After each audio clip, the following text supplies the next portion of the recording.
I don't know if my picture is pinned or if I'm popping up, but this is Roxanne Moore. I'm here in Hawaii with Lester. So I wanted to welcome everyone to the training. I just want to remind everyone at the start, if you can mute your mics whenever you're not talking. And then Jamaica will begin with the land acknowledgement, please. Have we heard from your Richard sister?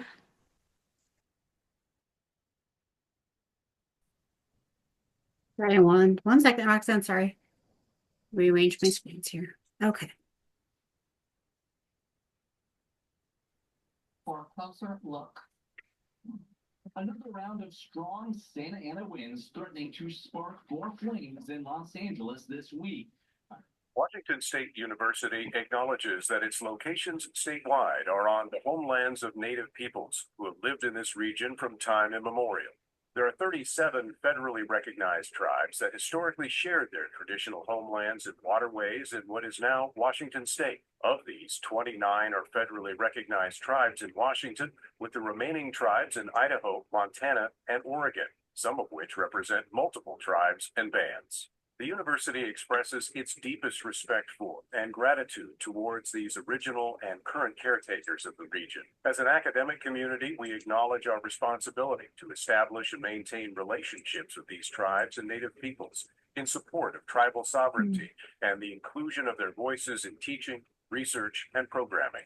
Washington State University established the Office of Tribal Relations and Native American Programs to guide us in our relationship with tribes and service to Native American students and communities. We also pledge that these relationships will consist of mutual trust, respect, and reciprocity. As a land-grant institution, we also recognize that the Morrill Act of 1862 established land-grant institutions by providing each state with public and federal lands, which are traced back to the dispossession of indigenous lands. In 1890, Washington State received 90,081 acres of indigenous lands designated to establish Washington State University. Washington State University retains the majority of these lands to this day. We acknowledge that the dispossession of indigenous lands was often taken by coercive and violent acts and the disregard of treaties. For that, we extend our deepest apologies. We owe our deepest gratitude to the Native peoples of this region and maintain our commitment towards reconciliation. Thank you, Jamaica. Could you proceed to the next slide? Thank you. So here's how we're going to be spending our time together for the next little short than 2 hours. You'll notice that both on your agenda and on the PowerPoint, our objectives are included, and that's to emphasize the importance of each section of the training by outlining the intended outcome. This is a update to the training. So if you see that what we were hoping to achieve with a certain outcome in a certain section, but it simply just didn't land that way for you, it didn't help you reach that outcome, please be very candid in your feedback. There will be a place for you to share that at the bottom of your post-training scoring form that you will complete. So we really appreciate all the feedback, both areas of strength and areas of growth that you guys always give us. And we use that to continually improve all of our materials. Next slide. All right, so the objective for the training today, we're hoping that all of the participants will be able to explain how each piece of the training comes together to support a fair and transparent scholarship selection process for students. We're hoping that you understand that some of the adjustments and updates that we've made to the scholarship program were made to meet the evolving needs of all the stakeholders through a process of continuous improvement. So updates, let's talk a little bit about those. We're hoping that updates to scholarships. Okay, so why are we updating scholarship tools, materials, and structures? The scholarship team got together this past spring and into the summer, as well as meeting with the scholarship selection committee over this last fall semester to approach the updates by asking 2 questions. 1, what is best for students? And 2, how can we best support volunteers in doing what's best for students, as well as responding to your guys' feedback? So what's best for students? We are definitely committed to our students and to our mandates in the WSU AA bylaws, which requires us to maintain a fair, transparent, and consistent process for all of our students. So we must always be able to answer yes when we're asked a question. Is this protocol? Is this structure? Is this handbook? Is this rubric? Is this scoring best for students? We always need to be able to answer yes. When the team thought about how can we best support volunteers in doing what's best for students and taking into consideration your feedback, we got three main areas of feedback from you guys over in the spring online session, as well as through emails, in person, and our conferences, phone calls, text messages. So the first thing is we wanted to provide clear and explicit guidance such that we can create a shared understanding for all scholarship volunteers. And in response to your specific areas of feedback, we want to provide dynamic data collection tools that are bias reduced, that are valid, that are reliable, and that are relevant. We also want to provide volunteers and students more explicit and expansive guidance on how to describe and leadership. And in return, all of this, we hope supports students in increasing the quality of data that's submitted to you all. That's something that has been a reoccurring piece of feedback over the years, is that you'd like to see increased quality of the data that students are submitting you and their different application components. I want to thank all of my committee members this year and over the last couple years who've been working really diligently to bring all of these updates that you'll see over the next 1 hour and 50 minutes to fruition this year. So this has been a multi-year, multi-committee endeavor. And so far, just this school year, we've been able to launch the development of a scholarship charter, structural and content change updates to Reviewer, the reviewing platform, updated promotional materials, updated written application questions, updated written application rubric for students and reviewers, updated interview questions, updated interview scoring rubric, and an updated scholarship selection handbook, as well as at the end of our training today, we'll be launching our Mentor Buddy program. So a lot has really kicked off this year, and we're really excited to share all of these updates with you. We also have some new staff members working with scholarship. So the scholarship program has transitioned to the engagement team under the coordination of Jamaica. She's here with us today. And the goal of putting scholarships under engagement is to engage our scholarship recipients while they're still students and continue that engagement post-graduation as they become alumni. We also have two new out-of-state chapters. Utah and Austin, Texas has transitioned from a club to a chapter. So Texas now has 3 chapters, and they will work together to recommend their top applicant in the ranking process. So congrats to Utah and to Austin, Texas. Next slide, Jamaica. All right. So we're hoping in this next section that participants will be able to accurately explain what personal biases are, how they influence or can influence a selection process, and the tools and methods to mitigate bias when reviewing and scoring scholarship applications to ensure a fair outcome for students. And to help us do that, today we have Dr. Amir Gilmore. He's the Assistant Professor in Cultural Studies and Social Thought and Education here at WSU. He's also the Faculty Advisor for the Al-Hadaf Future Teacher of Color program and the Associate Dean of Equity and Inclusion for Student Success and Retention in the College of Education. Amir has spent his entire professional career within the field of education working to increase the representation of minoritized communities in STEM and licensed professions, as well as the teacher workforce. Currently, Amir is teaching pre-service educators how to be culturally responsive and equitable practitioners. Amir received his doctorate from WSU in 2019. Woo! with formal training and experience in qualitative methods and Black cultural studies.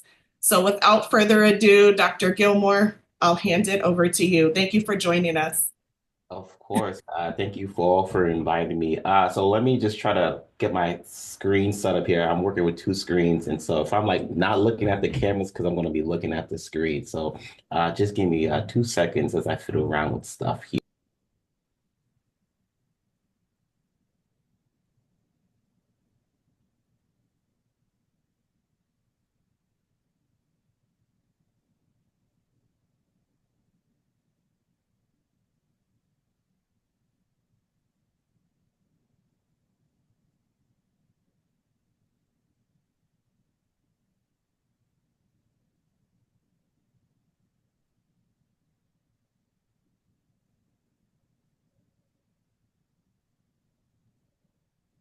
You're muted.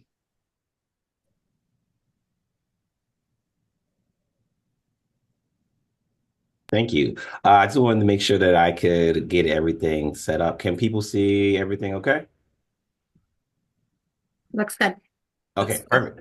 Yay. Okay. Well, so I'm Amir or Dr. Gilmore, but you can just please call me Amir for the sake of, because when people call me doctor, I age by 10 years. And so I actually called this presentation a conversation versus a training, because I know that people are biased actually towards when people talk about trainings. So I was like, let's just keep this as a conversation. But obviously, for the intents and purposes, this is a training. So I have some slides to kind of go through. I know that I could be a chatty patty, and so I'm going to set the timer here for about 38 minutes to leave some time for maybe some comments or questions that people do have, and then we will kind of go from there. So, as Roxanne was talking about, I'm a teacher educator, right? And so I've been a teacher educator for about maybe, oh my gosh, 7, 8 years now. And so as a teacher educator, right, I'm the guy that teaches teachers how to be teachers. And so if you ever had a bad teacher, you blame people like us because we put them out onto the market, right? And so as a teacher educator over these few years, I'm uniquely focused on metacognition, which is really about thinking about our thinking, right? Like, what are our thoughts? How do we arrive at our thoughts? And how often do we think about our thoughts, right? And so underneath metacognition, if you think about like an umbrella, we think about dispositions, right? What are our stances, beliefs, our ideologies, our beliefs about certain things? But then also thinking about this, I also have students examine what their biases are, right? Really unpacking that. And sometimes that makes people feel a little bit uncomfortable, but we all have biases, right? And so we have to really unpack that when we work with people or we're in the capacity of observing and working with people. Also, social awareness. Are you aware of yourself? Are you aware of yourself in relationship to other people? These things matter a whole lot.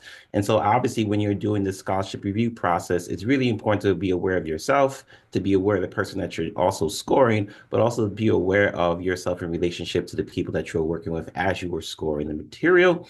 Last but not least is multiple perspectives. Just because you have a thought and idea and you think it's great does not mean that everyone will think it's great, right? And vice versa. And so it's really important that we learn how to also have conversations. And I think why this is also important because as we were scoring, there might be some differences between scoring.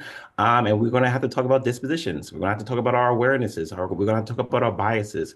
And so it's really important that we as a group here, a group of Cougs, right, committed Cougs, can talk about, our scoring, our dispositions, and really to come together to really serve students.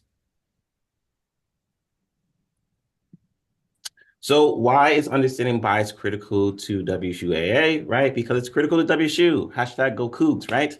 And so just to kind of ground this in the core, I understand of what WSU is or our mission and values, right? And so I kind of just pull these from the website for those that may not unaware of these things, right? And so WSU's core belief, number 3, and you can find this in WSU's strategic plan, is to achieve an ethically and socially just societal for all. And so it says here that WSU is committed to achieving an ethically and socially just society for all. Instituting social change on a large scale begins at home. The university is committed to diversity, equity, and inclusion throughout every aspect of its statewide system. And the process of a climate will be created that enables underrepresented students, faculty, and staff not to only survive, but thrive in communities that foster a sense of belonging and a culture of inclusion. The ultimate goal, creation of an institutional culture in which inclusion and equity are the norms, a model that helps us move move forward toward a place where all people are treated with dignity and respect. This is also this, so that was core belief number 3. This is core value number 4, which is obviously equity, diversity, inclusion, and belonging, right? And so I'll just read it here, right? The promotion of an ethically and socially just society through intentional commitment to equity, diversity, and inclusion. And how do we do that? How do we have that commitment? Is really unpacking our bias and talking about our bias and moving through, right? Identifying bias or having bias is not the end all be all. It's not the worst thing in the world, but it's really important that we actually acknowledge the biases that we have because we got them. And if we don't talk about them, we actually hinder ourselves, we hinder others, and then we really also hinder the processes that we are actually a part of. And so it's really, really important that we are aware of what our biases are. So, for example, I'm a Cowboys fan, right? Cowboys are not in the playoffs. I hate the Eagles. I hate the Commanders as well, right? And so when people bring out those football teams, I have some dispositions towards those teams, right? Can we talk about it? Yes. And so I'm being very tongue in cheek here, but we all have dispositions and biases towards certain things. And so I'll keep going. So when we address bias, we address ourselves, right? Because like we come to a moment of reflection for ourselves about who we are. We come to a consideration about our thinking, about our process, our thoughts, like that metacognitive process. We address fairness, right? Because sometimes our biases prevent us to actually be fair to ourselves, to others, to the process that we're involved with. We also address inclusion because, again, if we're not thinking about our bias, we might be leaving people out, we might be leaving ideas out. And so it's really important that we address those things. And then lastly, when we address bias, we're actually addressing differences. And it's okay that we're all different, come from different cultural frames and walks of life. And so when we address our bias, we can address embracing being different and understanding differences. And so that is really tantamount and key.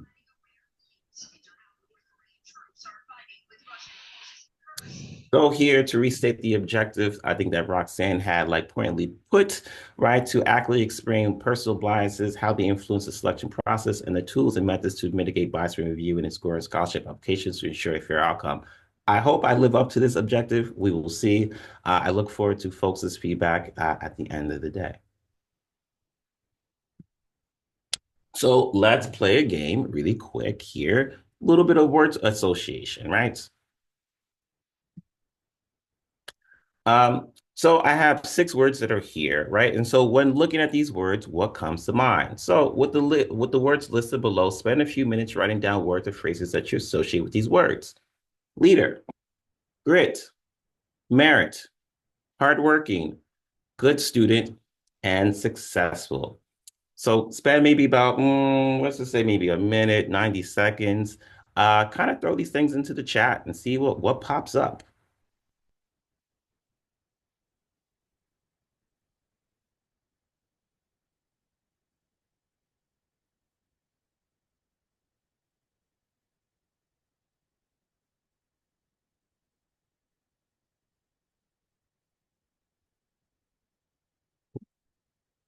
Champion, determined, grit, stick-to-itiveness, perseverance, kind, passion, positive, emotion, integrity, dedication. Oh, okay. Overcoming obstacles gets all the attention. Professional. Okay, I'm loving these answers here. Humility, self-motivated team member. Ooh. See, commitment, athlete. Oh, oh. Explainer, go-getter, future, goal-oriented. Torchbearer, okay. Success beyond college. I like that. Resilient, achiever, team player, average, supported. Okay. Oh, good listener. Okay, I like that too. Teammate, growth-minded, meets goals, has time management skills, champion of others. Yeah, so keep throwing them into the chat as you kind of keep going. And so why I kind of did this, and I appreciate for the folks that put stuff into the chat, is that like at the end of the day, when we think about these words, right, or these phrases, these are discourses, and everyone kind of has maybe their own understanding of what these words or phrases really mean to them, right? And so even if you look into the chat, there could be some similarities, there could be some differences as well, and so we all kind of have a different understanding or framing of maybe what leader looks like, or what grit looks like, what merit looks like, what hardworking is, what good student is, what successful is. Is it good? Could be. Is it bad? It depends, right? It depends on how we have these conversations, who's in the room, and how do we kind of get to the consensus of what do these words and phrases mean. Why I picked some of these words and phrases because these are the things that we're going to be talking about, like that y'all going to be talking about when reviewing the applications for scholarships, right? These phrases are going to pop out, and these are the discussions that you're probably going to have when determining like should this person be deserving of this scholarship or this award or this achievement? And so these are really important words to think about. So we already shared. So let's next one. When looking at these words, who comes to mind? So instead of what comes to mind, who comes to mind? So with the words listed below, spend a few minutes writing down people in your life that you would associate these words to, and then jot down your rationale. So again, leader, grit, merit, hardworking, good student. So when you think of these words and phrases, who are the people that come to mind, and why do those people come to mind?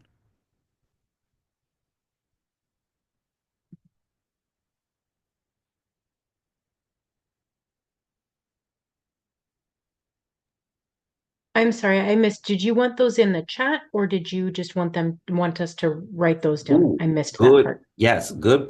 Yes, good clarification. You can put it in the chat. I appreciate that. So I'm looking here. My professor, we got parents, my provost manager, we got high school math teacher, former shop chief and section leader, coaches, hardworking, my kids, my spouse, coach, students and staff. We got parents, leader, hardworking, coaches, all of it. Okay.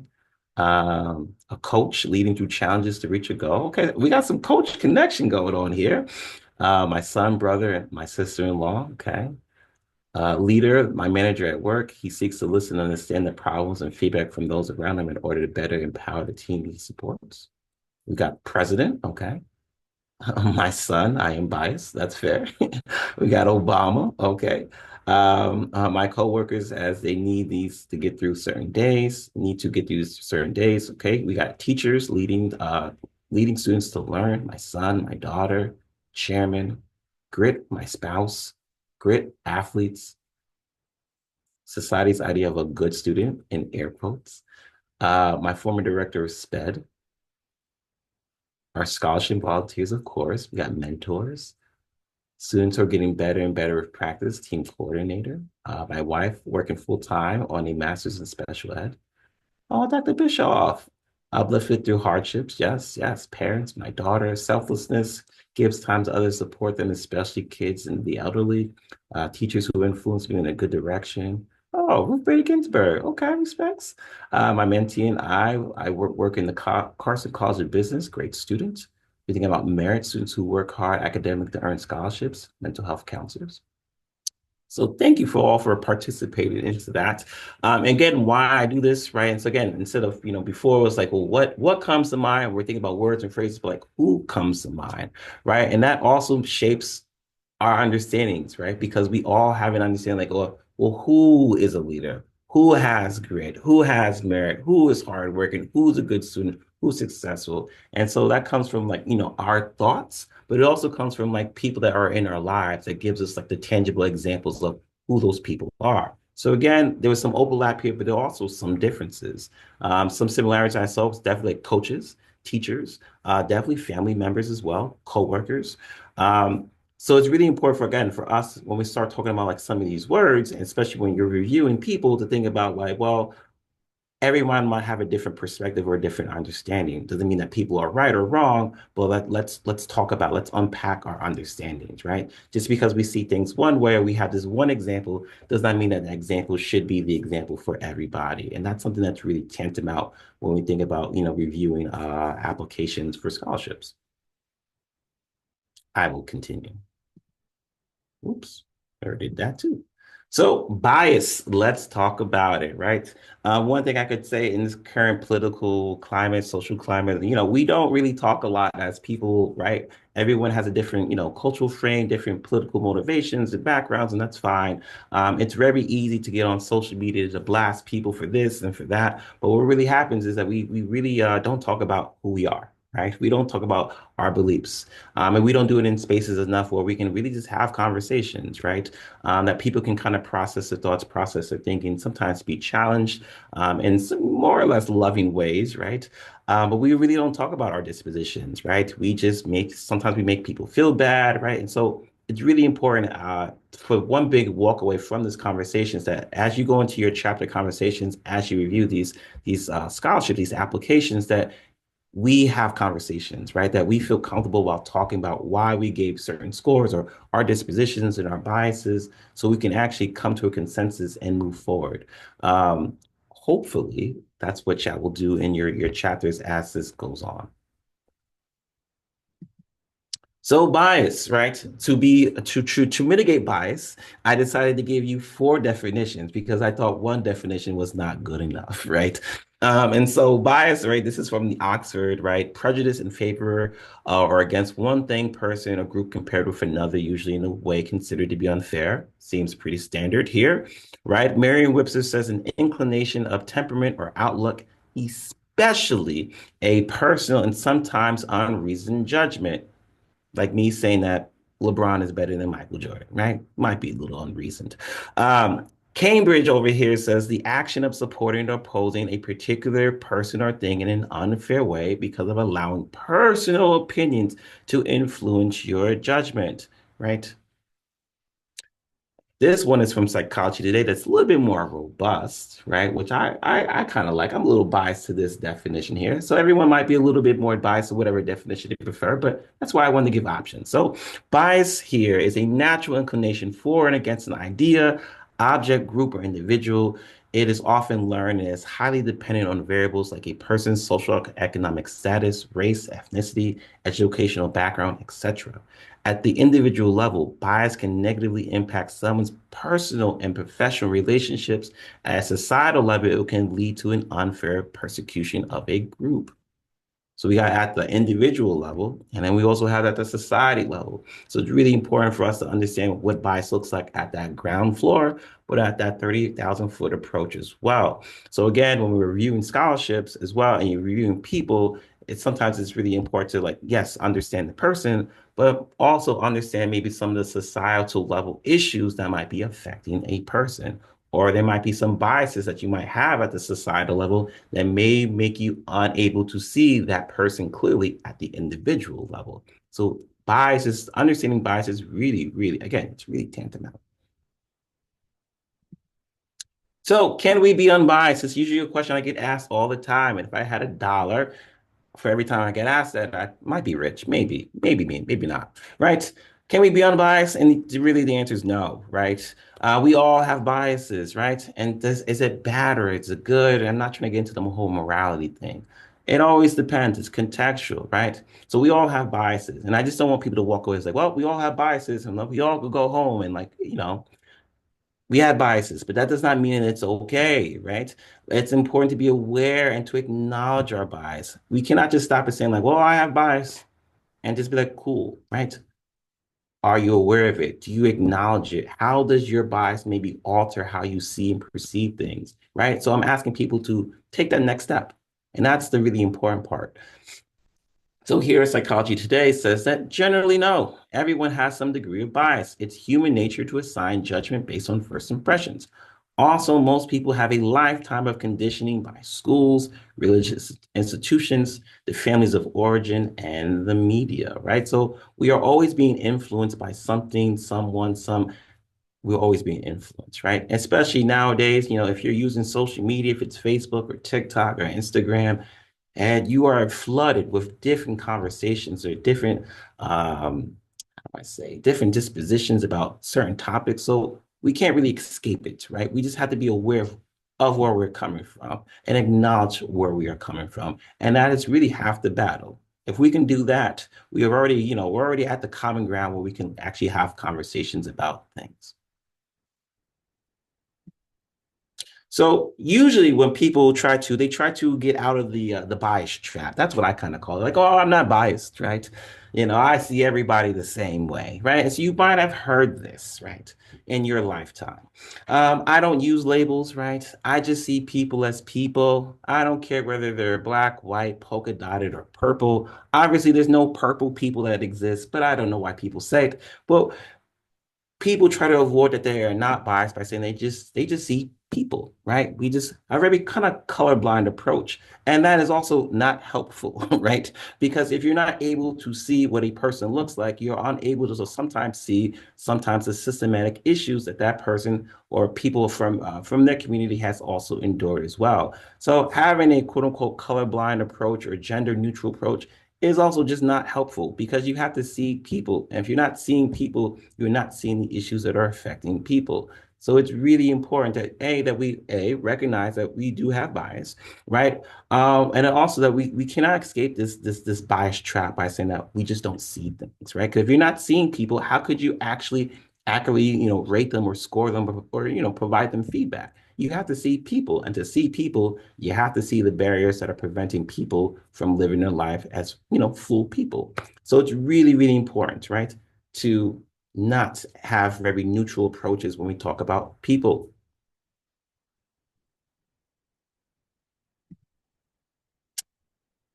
Some might ask, can biases be good? And I would say sometimes. Sometimes, okay? And don't walk away with like, well, Amir said that sometimes you could be biased and it is okay, right? Sometimes. But let's talk about this more, right? This is from Psychology Today, right? Some biases are positive and helpful, like choosing only to eat foods that are considered healthy or staying away from someone that has normally caused you harm. But biases are often based on stereotypes, which are not really helpful ever, right? So, but biases are often based on stereotypes rather than the actual knowledge of an individual's circumstance, right? And so, can biases be good? Yes, comma, dot, dot, dot, dot, dot. But it's in certain contexts, right? And so, be careful of this as well, right? You can't be like, well, it's good to have bias about this, all right? What do you have bias about? Let's talk about it, right? And so again, going back to metacognition, let's talk about your thoughts. What are you biased towards? Why are you biased towards these things? Is that helpful? Is that positive? Again, usually when people have biases, they're often based on stereotypes, and usually those are negative and never really good. So this is why it's good to unpack and talk about these things. So you might ask, what causes people to be biased? Many things, right? Again, it could be parents, friends, culture and cultural background. It could be media. So think about traditional media like print and video, but also social media, because good Lord, there's so much misinformation on TikTok. Institutions, right? Obviously, schools, religious of institutions as well. You could say the government. We can also think about politics as well, right? It causes lots of people to be biased, right? And so Psychology Today here says that starting at a young age, people will discriminate between those who are like them, their in group, and those who are not like them, which is the out group. On the plus side, they can gain a sense of identity and safety. However, taken to the extreme, this categorization can foster an us versus them mentality and lead to harmful prejudice.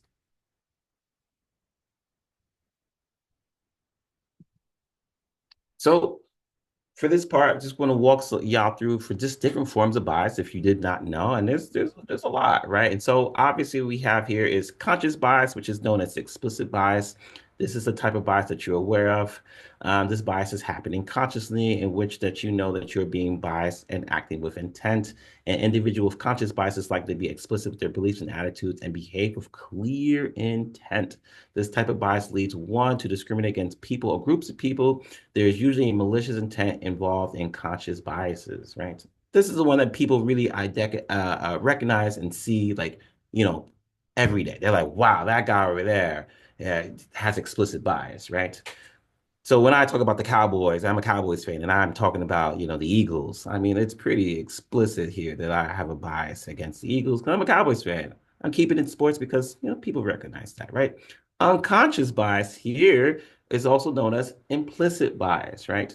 And it's very different bias than conscious bias for several reasons. Unconscious biases are beliefs and attitudes that operate outside a person's awareness and control. Unconscious bias can be in direct contrast with the beliefs and values that you think you may hold. You may not even be aware that you hold these biases or that you're affecting your attitudes and behavior. Unconscious bias are difficult to identify. They may influence your actions and behaviors more than conscious biases without you realizing it. So even going back to the little word association challenge that we were talking about, um, those words and discourses or the ideas that people might be associated with some people versus in other people, right? And I think that's something that really important to think about, right? If we say like, well, who's a hardworking person, and you could be naming people and leaving out other groups of people. You might be focused on one type of person and leaving out others, and you may not even be aware of like what you are doing in that context. It's a similar way how if we say like, well, if I ask a group of people like, what is your idea about who a scientist is? And usually they will say like it's a man, maybe a white man and white man with a lab coat. And so they may not even be aware that they might have some type of implicit bias because they didn't mention women. Their first thought is to say like a scientist is a man, right? Like, whoa, let's unpack that, right? And so it's really important that sometimes people have bias and they're not even aware. And so this is also really important to think about as you're reviewing, and there might be some differences in score that sometimes people are unaware of certain things. And so maybe someone does have unconscious bias and you want to maybe challenge somebody on that.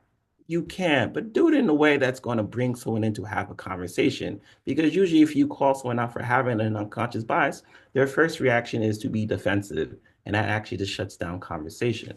And so, these are really important things to think about. And so, when someone might have an implicit bias or unconscious bias, it's really important to call them in. Is like, hey, were you aware of this? Did you know about this? Did you consider this?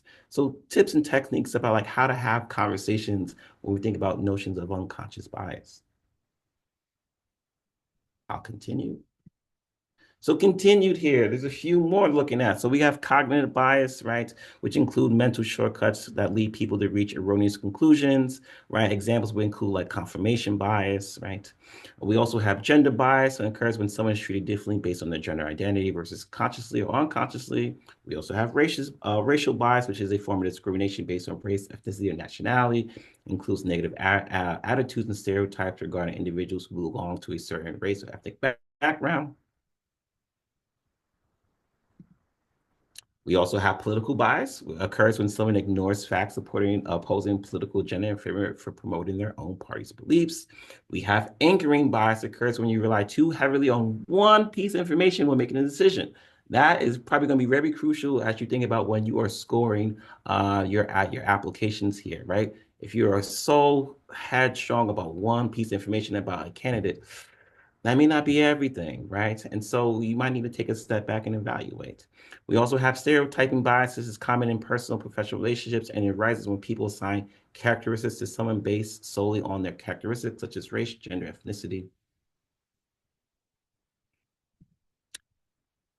Few last ones that are here is the confirmation bias, which refers to placing too much value on findings that support pre-existing beliefs without considering any opposing evidence. We have the halo effect, which is another form of cognitive bias, which involves individuals forming opinions based on a person solely on preconceived notions about them rather than facts and actual knowledge. And then lastly, we have the availability bias that occurs when making decisions when only using the easiest available data instead of considering alternate examples that might have more relevance for a decision, right? Availability bias might be just fact when someone says, hey, why don't you just Google the question? And then you just take the first piece, the first thing that pops up on the Google search. You don't know if it's true, you don't know if it's accurate, but you're going to take it because it's the first thing that came to you. Be careful of that as well. So how and why is this important?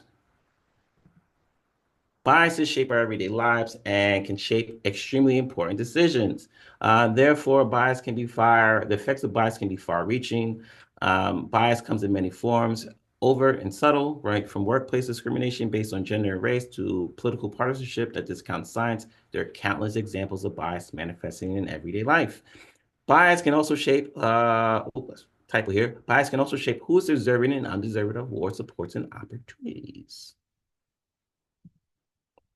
So the question usually that we talk about here, at least in education, but I'll expand it here when we talk about scholarships and reviewing, which children, or we could say which students deserve more opportunities and why. In your context, well, which student deserves the opportunity for this scholarship and why, right? And so how we talk about things also determine who gets what and who doesn't get what, right? And so there can be sometimes inequality becomes it's formalized within the conversation about who deserves and that notion of who deserves or who does not deserve, right? And we are forming these opinions based on, right, how we see and perceive the world. So think about inequality talk, right? So that we talk about who is deserving, who's not deserving, but we're really getting at inequality, right? And so it's really important for us to kind of clean our lenses to say like how we see and view the world, how we see and view people. So you might have maybe heard these claims before, right? Poor kids drop out because they don't really try, or the kids typically in college are just the ones who worked harder. She just got in because of her race. You might have heard discourses like this over the course of your life, or from others, or from friends, right? Um, these are very problematic things. Why?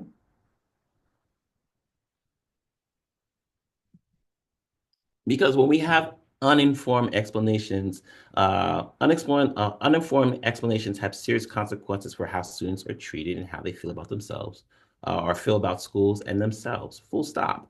So in this regard, when we think about reviewing, applicants, right? And you're saying something about them. Do you have all the information? Are you making assumptions? Is your bias clouding your vision of how you see people? So before you actually make an explanation or say something about somebody, or you put a label upon them, ask yourself, do you have all the information? And if you don't have all the information, maybe take a step back because what you could do could have serious consequences for that person that you are reviewing.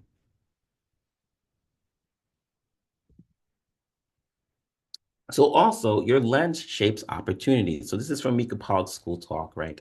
And I'll just read it here. Should the school get another counselor? Does George deserve a shot in advanced algebra? Who should get financial aid? Every decision about offering more opportunity to young people contains an analysis of who has which opportunities already and how opportunity links to outcomes. If people sum up that George doesn't try rather than analyzing available map supports, or that kids from neighborhoods don't shoot for college or strive to graduate, rather than analyzing existing counseling supports of financial need, why would anyone provide more MAP supports, counselors, or financial aid resources in schools, right?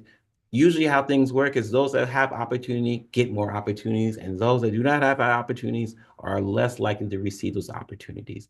That's just how things work. So when we think about who is more deserving, usually the person that already has is going to receive more, and those that don't have are less likely to get these opportunities. And so again, as you're reviewing these scholarships, I mean, not scholarships, as you're reading these applications, it's really important to think about that context of like, who already has and who's more likely to get this because they already have, and who's less likely to receive this because they never have gotten these opportunities.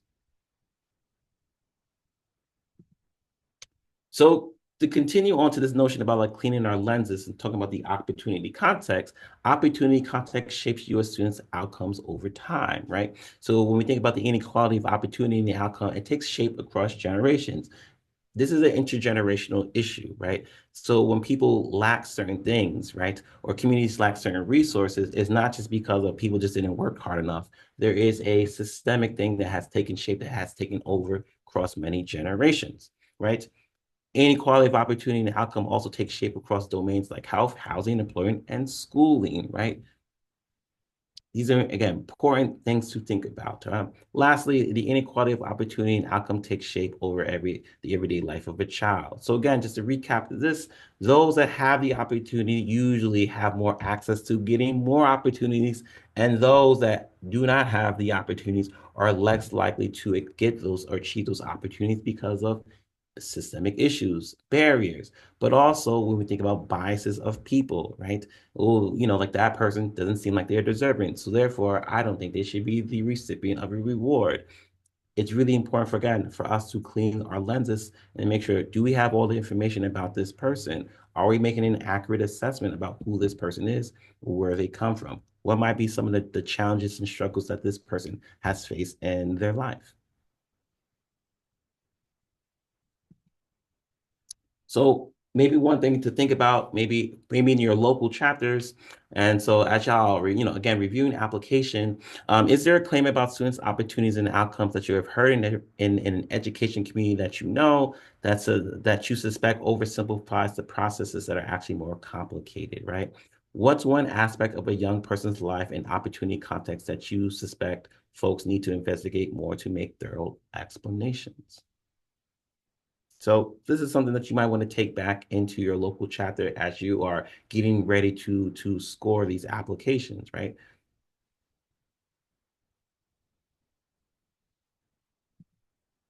So when we think about how to mitigate inequalities, right, what's really important is to talk about how each action in an opportunity context contributes to a student's outcome over time, kind of like a snowball. So if you have stuff like if you have opportunities like snow, right, and it's going to roll down the hill, it's going to gather more snow, it's going to make a giant snowball.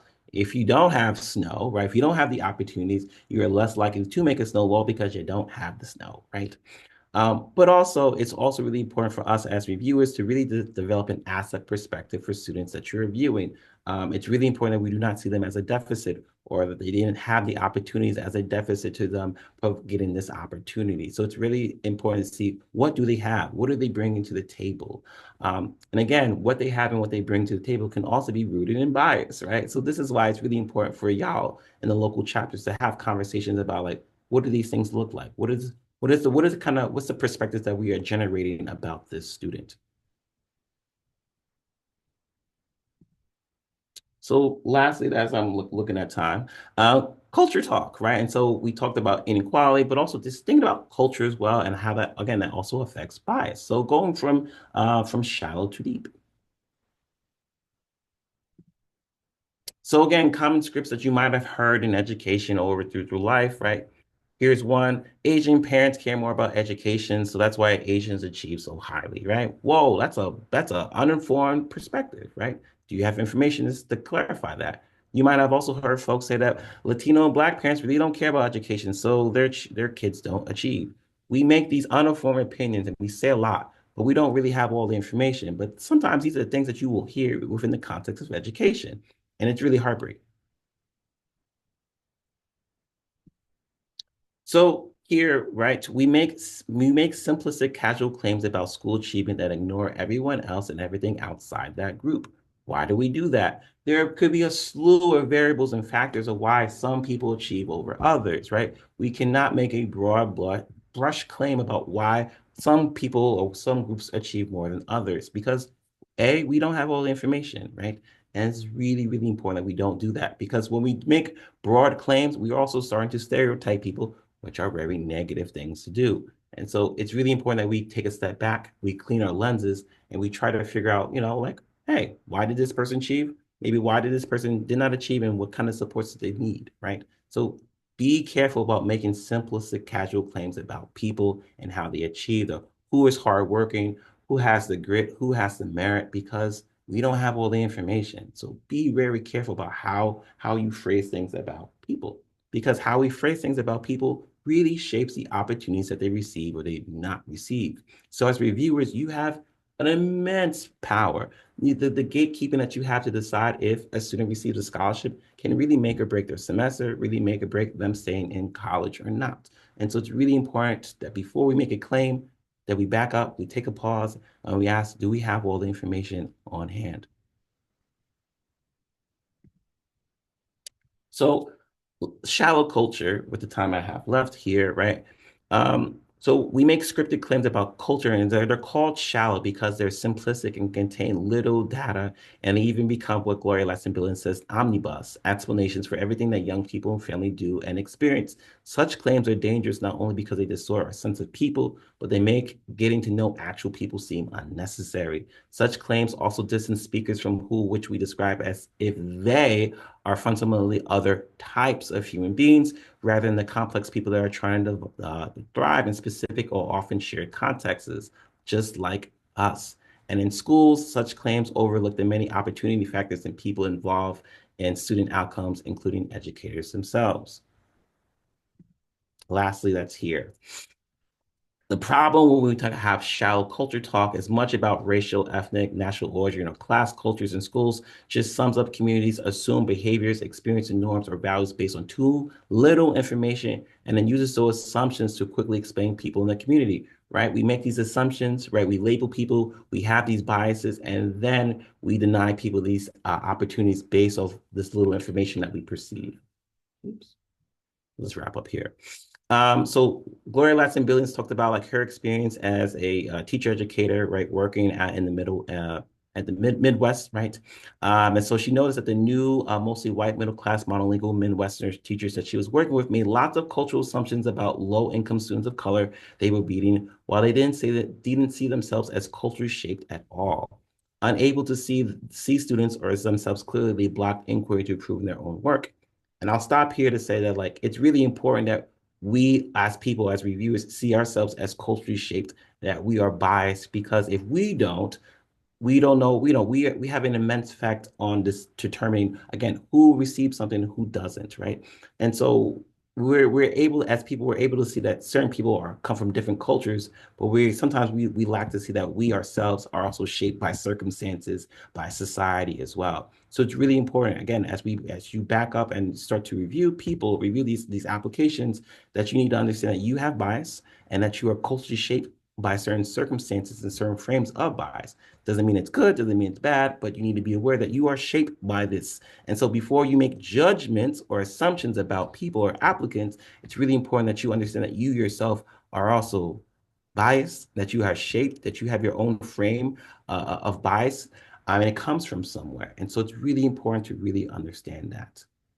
Last few things, and I'll just wrap up here. So it's something that you might want to take back into your local chapters. Think, are there common claims about cultures made where you live or work or you suspect are underinformed? Who makes these claims about whom? Are these claims framed positively or negatively? What consequences do these claims have for young people? Again, take that question back into your local chapter as you're getting ready to score these applications. A few other tips and strategies to think about as you were scoring, right? Challenge nouns, right? So when we might toss up that someone is hardworking, ask, what do you mean by that? Ask a person to unpack that. Challenge verbs as well, right? So that way we don't make casual claims about people's culture or their behavior, especially when thinking about for schools and scholarships, right? Emphasize that no group lives in the bubble, right? And then lastly, remember that human beings share behaviors across cultural groups, not just one group does this one thing and this other group doesn't, right?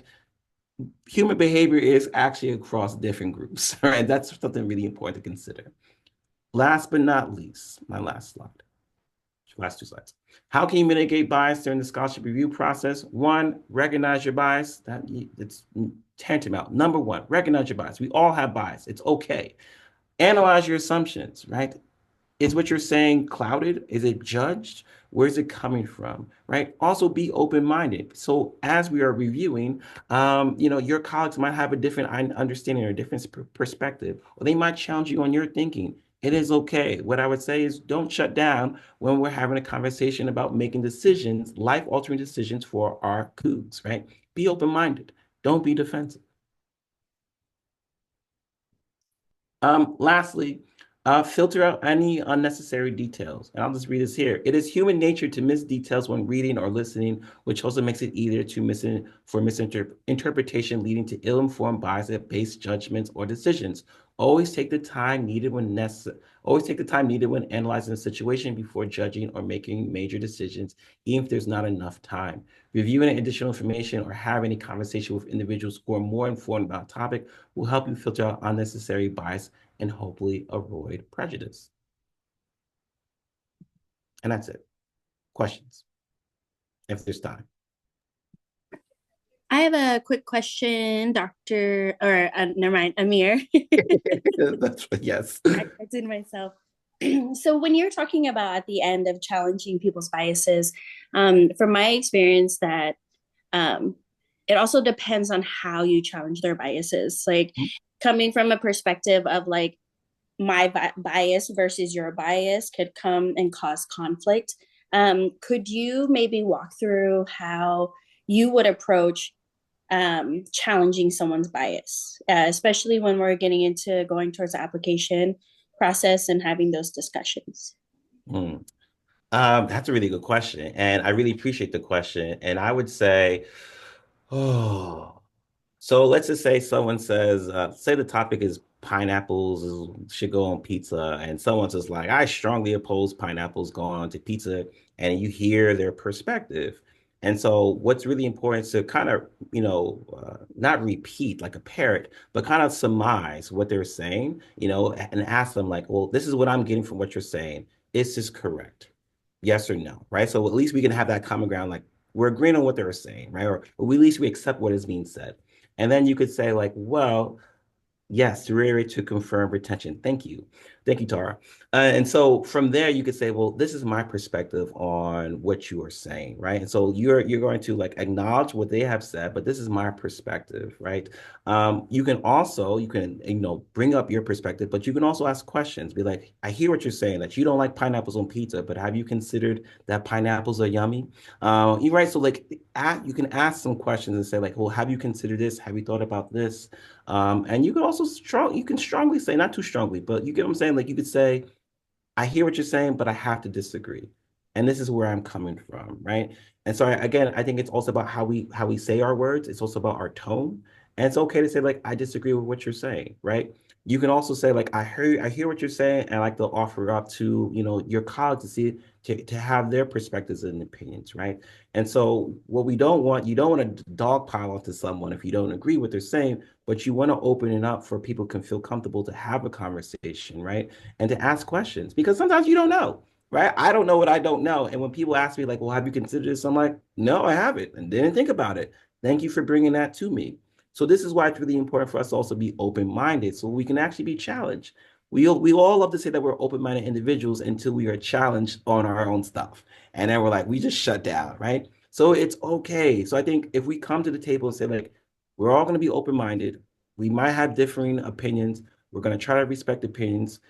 We can challenge people on their thoughts and ideas. I think the really important is like how do we lead the conversation?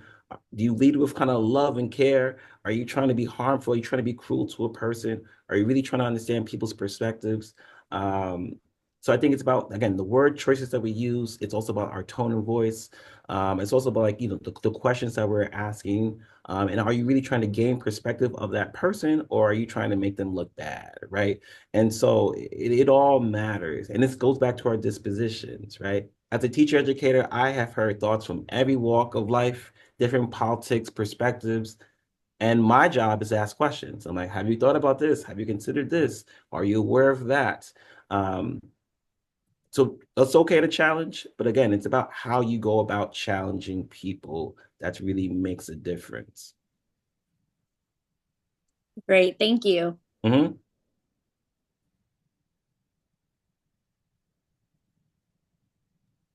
Any other questions for Amir?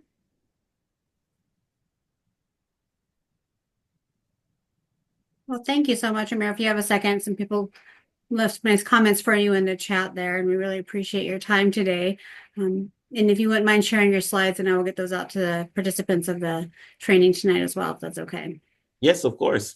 And I can also, you can also provide them my email as well. So if there's anything else I can do for folks, or if you want to have more questions or comments or thoughts, please feel free to reach out. I am I work for the institution, and so I'm happy to answer any questions that folks have.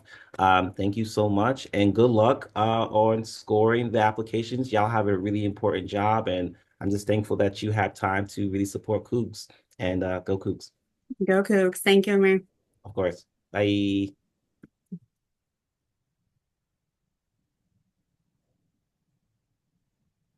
All right, Jamaica, can we pull the slide deck back up? Yeah. Oh.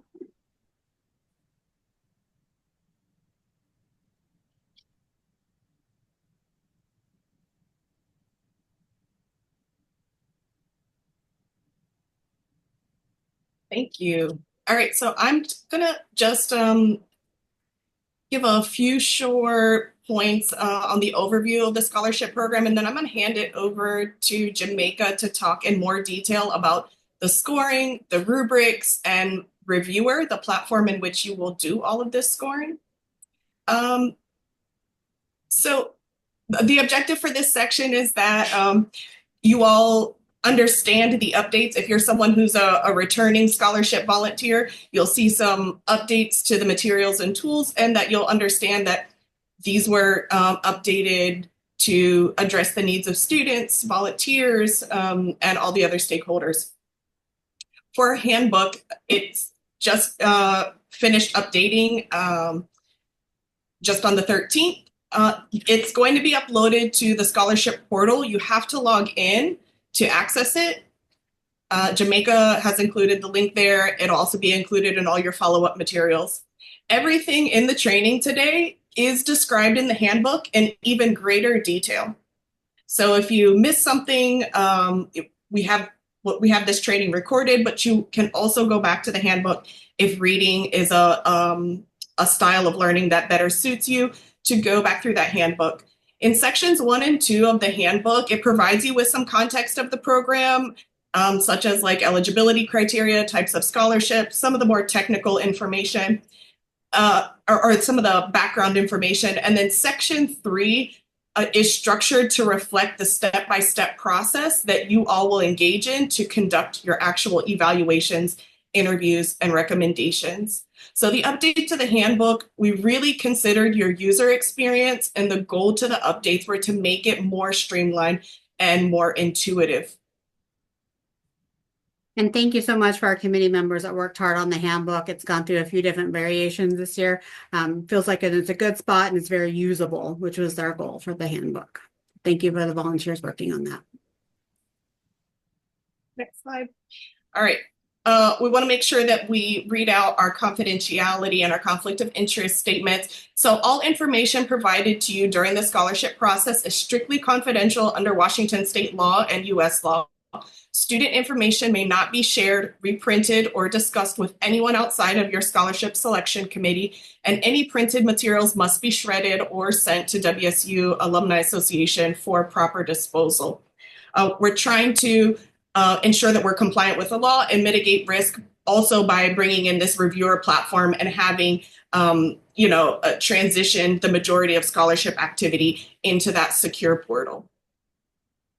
Conflict of interest. No person may serve on a chapter selection committee if that person is directly related to any of the chapter's applicants, child, grandchild, stepchild, niece, nephew, etc. If you do realize you have a conflict, notify your chapter scholarship chair, your chapter president, and also Jamaica immediately, and then excuse yourself from the review process. Next slide. All right, allocations. This is our table of allocations for this coming cycle. You'll see information on in-state, out-of-state, our multicultural chapters, legacy, sophomore, junior, senior, which thanks to your feedback, you guys asked us to break up the sophomore junior group because the juniors were just that much more competitive than sophomores, and it was kind of resulting in an unfair process for sophomores. So we've broken that out. Sophomores will only compete with sophomores and juniors only with juniors. also our senior scholarships and our non-Pullman campuses. So that will be a total of 45 awards for $225,000. We always strive to reach that annual goal of $225,000. When the budget permits, we do provide additional awards, which you will see from time to time. They'll be called flex awards. It's just we have some additional flexible money that we're able to award in the budget that year that we're able to award additional scholarships. All right, so your pre-training activity received the email from Jamaica that had the link to jump onto the training today, some PDFs that were attached of a student's WSU General Scholarship application and their essay responses. And you were asked to do some scoring of those materials previous to today's training. So the purpose of that was we're trying to conduct some inter-rater reliability. Again, we take our mandate in our bylaws and to the Washington state and federal laws very seriously about ensuring students have a fair, transparent, and consistent process. And so one way we're demonstrating our due diligence is through these types of trainings. And so we're examining with your pre-scoring results, as well as you'll do some post-training scoring. We're examining the precision of our scoring in two ways. At the individual level, is our individual scoring closer to some type of objective, correct score, whatever that may be? We just talked about Amir just talked about subjectivity of the process and our biases that come in. So what's a correct score if we were to all look at the same essay? And a second way that we can actually look at it is all the individual scores, are they coming closer and closer to one another to reflect some type of consensus in our scoring as a group? And that's much more important for us as the scholarship team, understanding that there really is no correct answer, right? Where we could say, well, you scored it correctly or you scored it incorrectly. What we're hoping to see over time is that all of our volunteers' scoring continues to get closer and closer to each other to reflect a consensus in the scoring. For our analyses, all analyses will be reported out in the aggregate. So please give your most honest approach to scoring anytime we do any of these practice activities. It helps us identify where our gaps are as a collective group of volunteers and create trainings around it to close that gap. And again, that's in the best interest of students. So please always be honest and candid. There's no punishments or wrong answers. And Jamaica, I'll hand it off to you to start talking about the application process and scoring. Thank you. Just so everyone's aware of the applicants and what the requirements are. First year through senior, we don't say freshman because they may be a non-traditional freshman, maybe come in as a transfer student. So it's a first year WSU student through senior, only undergraduates, no graduate or doctoral students. They need to attend any of our campuses. The scholarships are open to all campuses. If they're in Pullman, though, they must be a full-time student to receive a scholarship. Any other campus is actually eligible for a part-time scholarship. And if we do have a part-time student that receives that actually just cuts our scholarship in half. So we could give 2 part-time scholarships instead of 1 full-time scholarship for those. The GPA is pre-screened before you're given the application. So we check that before you get it. You won't see that information. Just know that it's done before it's given to you. Oh, sorry. So the pre-screening I just referred to, that'll take place after January 31st when the application's closed. We do some steps on the back end, and then it'll be given to the chapters to review in reviewer, and I'll show you more details on that in a moment here. Going through the written applications, select your top people that you want to do your interviews of, and then you make your final recommendations to the association. The WSUAA selection committee will also take your top higher ranked students as well. Look at those, see if they have other awards that they would like to award to them. And then we'll notify the students and the recipients if they received it or didn't. Right around May 1st is the goal. One of the ways that we're really working on streamlining and making things transparent and fair is to bring our scoring to a consistent format for both the written and the interview process. So there are 5 competencies. and you'll see them listed on the rubrics as well, so that there's no question going back and forth of, oh, what was a 5, what was a 4? It's all written out. The same rubric will be used for, again, for both the supplemental questions, the written portion and the interview portion. And they're in the handbook, and they're also in reviewer, and I will show you in a moment. This is the 5-point scale used for both. 5 points is the highest rating, 1 is the lowest. So you, as you're doing your evaluation of the materials, you can refer back to this definition of each of the points and decide how many are awarded based on these scales, the scale, excuse me. This year we updated the supplemental questions. Roxanne, do you want to address this part of it, the updated questions that we did this year? This is based on feedback from years of scholarships committees, and we revised them. Little background, then the ones we had before were very similar to the WSU general application. And if you've been on the committee before, you've probably seen where some students will copy those answers and paste them on our application. Well, we can't do that anymore. We've got much more specific about the type of leadership that they are, or that the type of leader they are, their definition of what a leader is. Roxanne, do you want to add anything more to that? Okay. You'll see the questions in the application itself, but we really open it up more to get a better understanding of what the student has done as leader and how they see leadership. We don't want a famous quote or an example of some famous person. We want to know what they've actually done as a leader. For the interviews, there's 5 questions. The questions are here on the left side, and then on the right side are the competencies, which are listed above as well. And so really during question 1, you're focusing on purpose-driven leadership.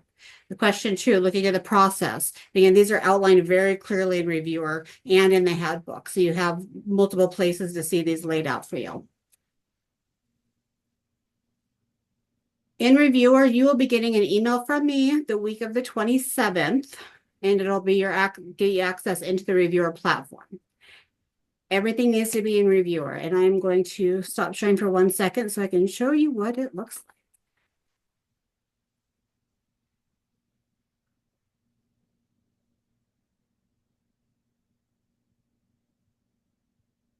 like. Okay, so when you log into reviewer, you're going to see instructions here. If there's any general attachments that we upload, so we could actually put the handbook here, maybe we'll do that, or any other resources that'll help you with your evaluations here. And then you're going to start seeing your candidates down here. What you do is you just click on the I next to the candidate, and you'll see the candidate here 3 times. But if you look in the evaluation form, there's 3 different evaluation forms, and I'll show you what that looks like on the inside here.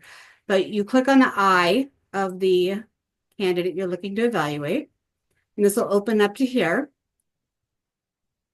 This is the student's full application here. One thing we did change is instead of having to toggle back and forth between the evaluation and like the uploads that they did for their essays, the essays are actually right here in the body of this. So here's question number 1, and here's our answer. Question number 2, and here's our answer. So when you're ready to do your evaluation, you come over here, you're doing the general supplemental questions, evaluate now, and you have your evaluation here. One thing that we changed this year is the general scholarship application, the WSU one. Up here next to form will be attachments. Since they haven't done it yet, and this is a live application, it's not here. But when you click attachments, you'll see the PDF of their completed WSU general application for scholarships. And that'll be right there. Okay, so then go back to the form. You can, oh, sorry, your first question though is, if you look at the application, is it satisfactory or unsatisfactory? It's just, those are your 2 options. WSU General Scholarship, the PDF, you mark it satisfactory or unsatisfactory. And then when you get down to the essay questions, you scroll down, and now you can look at their answer right next to the score in the essay question here. So it's right there next to you. And then scroll down, answer number 2. Last question here. Do you recommend this applicant move on to the interview round? Yes or no? And the reason we put that in there is if, say, someone can't make the meeting and they gave some 3s and you're not sure if they want to move that candidate on, that's a simple question. They said yes or no. Will you move them on or not? Or maybe you're tied and you can look at everybody's score. Well, 3 of the 5 people said yes and 2 of them said no. So that really helps to make that determining factor if you move on with that student or not. And then these comments are really important too, because it's going to help you remember why you gave those scores. You are the only one that sees those comments in there. So it's just a really good reminder for yourself when you're meeting with your group or when you're making your rankings. So you have that there. I do see a few questions in the chat. I promise I will come back to those. So once you're done with the essay question, you hit submit. I'm just going to hit close for now since I don't want to end this evaluation. So after your first process, you're like, okay, you meet with your committee, you select the top 8, 10 people you decide as a group, how many students you would like to interview. Okay, once you get that interview round, you're going to come back into their application again, and here's the link to evaluate the questions. And here we have the point value again, the question, and then those leadership competencies are listed here as well. So you remember what you're thinking of and what you're scoring for each question. And then you're rating it 1 to 5. And if you want to kind of remind yourself of what you said here, or you can go back and look at your notes by looking at the other evaluation. Last question here. Do you recommend this applicant for a scholarship? Again, just an easy point blank, yes or no. Would you recommend them or not? And then any questions? And then the last thing on here is after you finish all your interviews, so you're going to do written analysis of all of them, interview evaluation of those that your committee chooses to interview. And then the last thing you do is give a rank. Now, I do apologize. This is one little thing I haven't quite ironed out in here, but you do have to go into each scholarship to give each student to give a rank of 1 to 5. You can see them all on the main screen. You actually have to go in and pick if they're your top, your first, your second, your third, your fourth, your fifth, and give them a rank of what you would rate them out of all of your scholarship students, all of your applications. And when you're done with that, if you're done with William here, if you come over here to this clipboard and you hit submissions, that'll take you back to your main screen and you can see the other applicants that are here. I'll work on getting this so all of these are showing up as just one line. But you can see here though, when you're going back in, if you want to go to this interview round here, you can click on here and I'll bring you to that screen that we were just at. A couple questions here real quick. Are both questions required of applicants? Yes, they are. They have to do both of the supplemental essay questions. So those will both be there. The notes and comments, and they're not public. Those are just in review or for you. I can see them on the back end as an admin, but not even your committee chair has access. Those are just for you to refer to.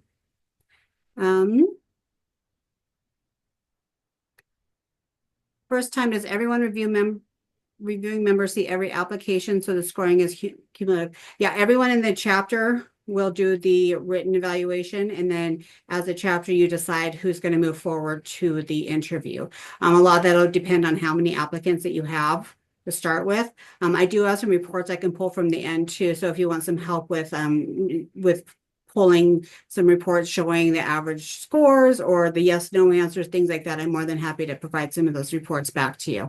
If we could have just a committee chair contact me directly and I can help you with that. Are there interviews by committee or with, I'm going to talk more about the interviews here in just a minute and give you more information. Okay. I will give you access to reviewer. You're going to get an email for the first, you'll get an email telling you when the reviewer is open and ready for you to jump in. Before I go back to the slideshow, and I see a couple more questions that I think I'll answer before we're done here. And if I don't, I'll come back to them. On the website, and there's a link to it, but under volunteers, there's 4 current volunteers. If you do not see this 4 current volunteers, or if you try to open the link that I will share with you in a moment, the alumni.wsu.edu/reviewers, email me and I'll set it up. So we have to on the back end give you permission to see that page.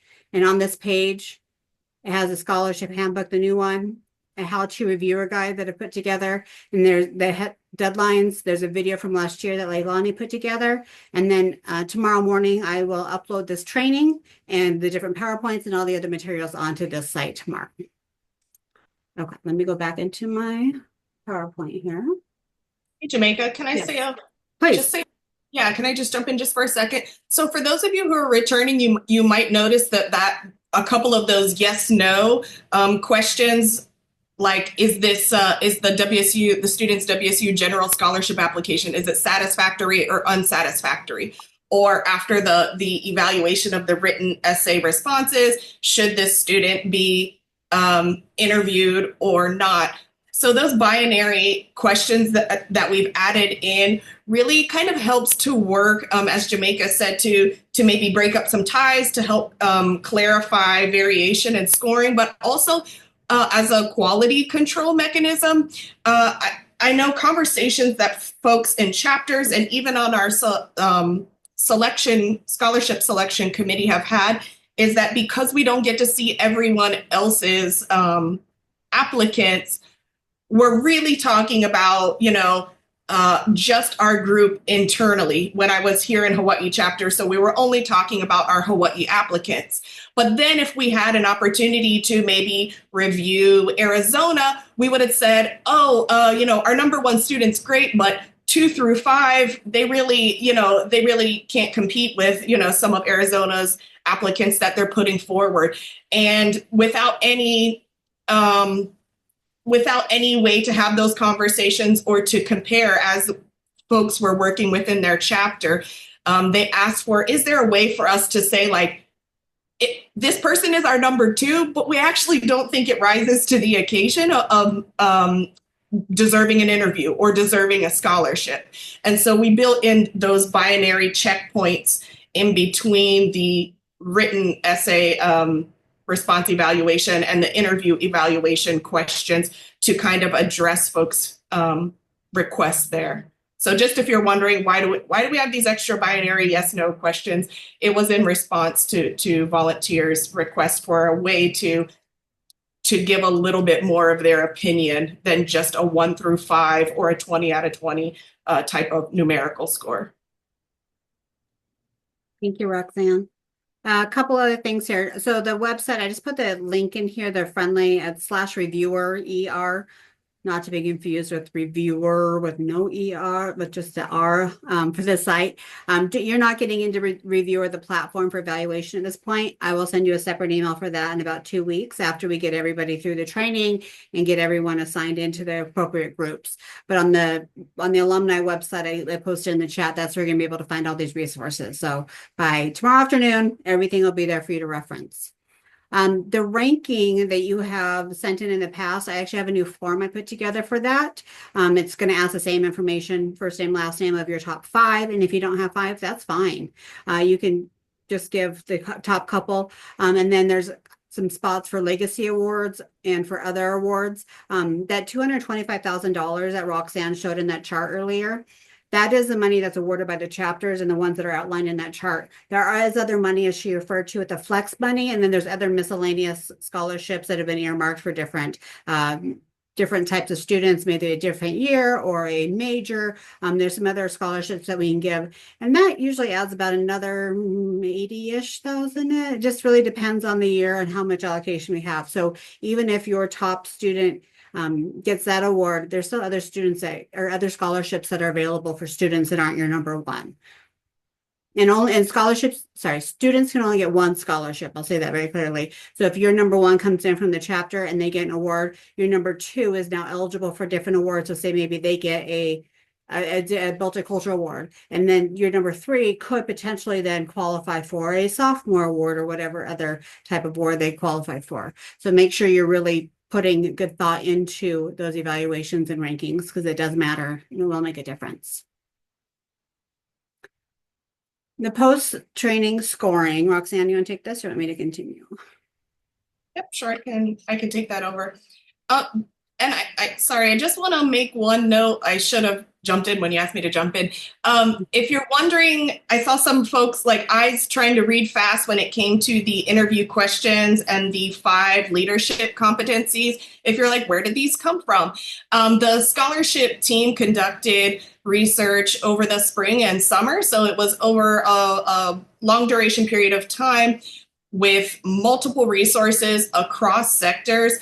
And bodies of literature, academic, industry, youth and young adult leadership, expanding access to higher education funding, scholarship program and process development. So all different kinds of bodies of literature, all different sectors, to try to see what are the trends that are emerging in terms of what constitutes leadership. And so across all those sectors, across all those bodies of literature, those 5 competencies were ones that emerged as commonalities across all of them. And so just so you understand that came from a research-based place, it was drawn from research-based literature, and that's where it was coming from. So sorry, should have said that earlier. All right, post-training scoring.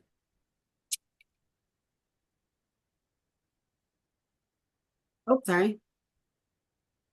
So the goal is that after this training, you're going to evaluate the same student from before, and you're going to now take the education that you got from Amir and from the stuff we presented and do the same scoring again. And there are a couple other questions on the post-training score for some reflected. So please wait until we're done with the training to go do that. But we are asking that everyone complete that post-training, and that'll be our cue that you've done the training, you've taken the time to do the post-training, and now you're going to get the access to reviewer at that point. We are, like Roxanne said earlier, we're not looking to say, oh, look, Roxanne gave a 1 and a 1 and a 5 and a 5. We're actually looking at the bigger picture of what was the range in that pre-score, what was the range in the post-training score, and how have we brought that closer together? Again, no right or wrong answer, but can we reduce the difference between the highs and the low scores that are happening from the trainers, or from the evaluators? I apologize. I will post a link here for that, and it will be in the email that we send out tomorrow. I did notice one of the questions about interviews. When you do your interviews, that'll be done as a team, as a chapter. I will provide you with a Zoom link to use, but you schedule it as you need be, and that's part of the chairperson's responsibilities, or you can designate someone on the committee based on your schedule and availability. You can do a virtual or in person or over the phone, but whichever you do, you have to do the same for all of your interviews. So you can't have one in person and one on a Zoom. You have to be all Zoom, all phone call, or all in person, whatever works best for your team. If they are in person, which I'm not sure how many committees actually do in person anymore, but please make sure it's in a public spot that's not going to be distracting and that everyone has access to get to before you determine that spot. In the handbook, there's guidelines about tips and tricks, like make sure you're giving yourself about 45 minutes, make sure you have a break in between each interview so you have one not jumping onto the link before the other one's out, and some other optional follow-up questions and things that you can help with, or to help you out with that, with the process. Roxanne, I'm going to just show the handbook real quick here. So when you open the handbook, I'm not going to read this and go page by page, but I just want to show you what we refer to as kind of the user's guide here. In a little bit, Jamaica. I'm trying.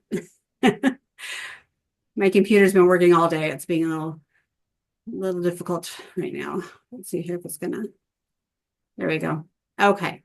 Table of contents. I'm gonna scroll down. Maybe here we go. Background, a lot of the stuff we covered on PowerPoint. The breakdown of the awards are on here. The timeline that we'll go over in a second is in here. Responsibilities, all your policies, please make sure you read this, very important. The anti-discrimination, the IDEA Act, the FERPA, which is very important, confidentiality, we talked all about those. And then when you get down into here, it starts talking about the actual process as your 5 competencies that Roxanne referred to that was researched over the summer. And then you start with reviewer, phase 1, the written application. You log into reviewer. I'll get you that handout, or I'll get you that email the week of the 27th. There's a how-to guide linked in here and also on that website. Please put all scores, comments, and rankings in reviewer. If you're having a hard time with it, please let me know. I am more than happy to schedule an individual training with you to show you how, or by chapter. It's really important that everybody understands the system and uses it, and it really is helping with that clarity, keeping it fair, keeping it transparent. It allows us to collect that data. There's just so many positives. Yes, it is another platform, and I apologize, but it's something that's a useful platform that's really going to help us continue improving the process for our students. And then starting in the box here is basically your step-by-step. So there's that first, you log in, there's your first question, was it satisfactory or not? Here's your competencies, your scoring, your 2 questions. So you go through that, and then it has that last question we just added. And then your talks about meeting with your chapter to select those that you're going to interview, and then going through and finding the time to interview. Again, I will provide a Zoom for you if that's the route you're going to take. Not a problem. Happy to do that. You take care of the scheduling of it to prepare for the interviews. who's going to take charge? Who's going to do the welcome and the introduction? Are you going to take turns asking questions? These are all things to talk about with the committee before you start your interviews. Again, we're going over the competencies and the point values. The 5 questions are required. Here's the questions and the competencies that are all listed there. And then down here, some examples of follow-up questions. If they're just not giving what you're looking for, or they need a little prompting, sometimes they get real nervous, especially in the beginning. So you might have, another question. But what did you think of this case? Or giving those questions to get them thinking some more. Things that you are not allowed to ask about. Okay, you cannot ask about financial need. There is a question in the essay, in the supplemental supplemental application that does ask why they're asking for more scholarship, if they have any outstanding circumstances. And there's a spot you can put in there, but you can't ask about some of those things. And then again, the tips, and then it goes into the interview. Again, in the box here, step by step of what you need to look at, has your questions, what you're evaluating. And then that final question, would you recommend a student for a scholarship? And then at that point, meeting with your committee. March 16th will be the deadline. If you get it done early, you're going to make Roxanne so happy and excited, because that means her committee can start moving forward. And if you get it done early, it's just exciting for us too. But March 16th is the absolute last day to turn in your top candidates. I will email that form out to you all. And if there's any issues, please let me know. I had a few people say they were unable to get into the pre-training or the post-training. The post one is now open. I had it closed before. But when you go into the post after this, it should be there for you.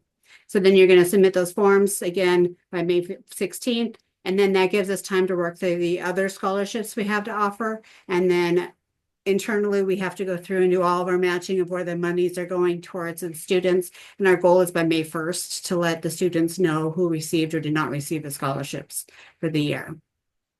So again, this handbook has been revised to be as user-friendly as possible. And if you have feedback, please, we really are open to your feedback. And as Roxanne started the meeting off, a lot of the changes are based on the feedback from the committee members over the years. So thank you for that. Okay. All right, so Jamaica hit on a few of the important things I wanted to reiterate, particularly around key dates and also next steps. So you'll see this was pulled out from the handbook. There's some key dates that don't change every single year. November 1st, every single year, WSU opens the application portal, and that means we open our portal as well. January 31st, WSU closes their student application portal. That means our portal closes as well. And that means February 1st is the first date that the financial aid office can start transferring some of their data to us that we utilize, that Jamaica and the staff utilizes on the back end to do those quality eligibility checks like GPA and so on and so forth. So there is a really tight turnaround then between February 1st, when it's the first opportunity for staff to see the data on the back end, and just the obvious probably doesn't need to be stated, that financial aid doesn't ever get that data to the Alumni Association by the 1st, because they just got it from students. The portal just closed at midnight the night before. So it'll take a few days for financial aid to get that data to staff, for staff to do those eligibility checks and screenings.